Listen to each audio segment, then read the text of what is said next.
संपूर्ण देशात कोरोना विषाणूजन्य आजारामुळे लॉकडाऊन सुरू आहे। त्यामुळे शेतकरी संपूर्णतः हतबल झाला आहे। त्याला आधार म्हणून शासनाच्या आदेशानुसार शेतकऱ्यांना शेतमाल विक्री करीत गैरसोय होऊ नये व जीवनावश्यक धान्याचा पुरवठा सुरळीत राहावा याकरिता संपूर्ण महाराष्ट्रातील बाजार समितीमध्ये लिलाव सुरू करण्यात आला असून शेतकऱ्यांसाठी ही बाब अत्यंत दिलासा देणारी आहे। बाजार समितीमध्ये दररोज मोठ्या प्रमाणात शेतकऱ्यांची ये-जा असून या ठिकाणी कोणालाही लागण होऊ शकते। करिता बाजार समिती प्रशासनाकडून मोठ्या प्रमाणात खबरदारी घेतल्या जात आहे। अशा परिस्थितीमध्ये समस्त कर्मचारी शेतकऱ्यांचा आलेला माल यार्डवर आल्यानंतर त्याचे मोजमाप करणे सर्व आम्ही काम करतो। अशा परिस्थितीमध्ये कोरोना सारखा आजार जर आमच्यावर उडवला त्यासाठी आम्हाला शासनाने विमा संरक्षण देण्यात यावा अशी मागणी केली आहे। पार्श्वभूमीवर भारतासह राज्यातही लॉकडाऊनची परिस्थिती असताना राज्यातील शेतकऱ्यांना दिलासा देण्यासाठी आणि जीवनावश्यक वस्तूंचा पुरवठा सुरळीत राहावा यासाठी महाराष्ट्र शासनाने दिलेल्या आदेशानुसार राज्यातील बाजार समित्यांचं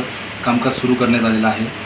त्यात जवळपास 305 बाजार समित्या शेतकऱ्यांच्या लिलावाचं कामकाज पार पाडत असताना यात राज्यातील जवळपास 7000 बाजार समित्यांचे कर्मचारी आपल्या जीवाची पर्वा न करता कामकाज करीत आहे।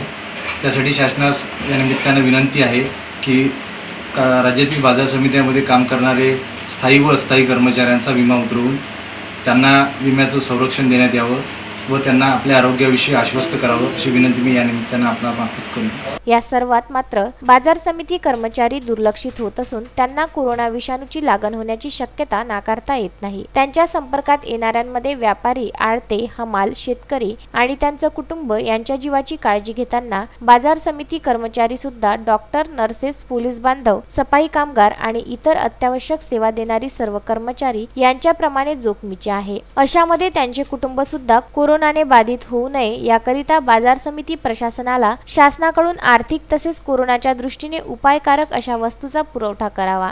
तसेच समिती कर्मचाऱ्यांचा शासनाने विमा उतरून त्यांना व त्यांच्या कुटुंबांना संरक्षण द्यावे अशी मागणी चांदूर रेल्वे समितीचे अभिजित देशमुख यांनी सहकार मंत्र्यांना पत्राद्वारे केली आहे। बंडू आठवले व राजू शिवणकर, विदर्भ न्यूज, चांदूर रेल्वे।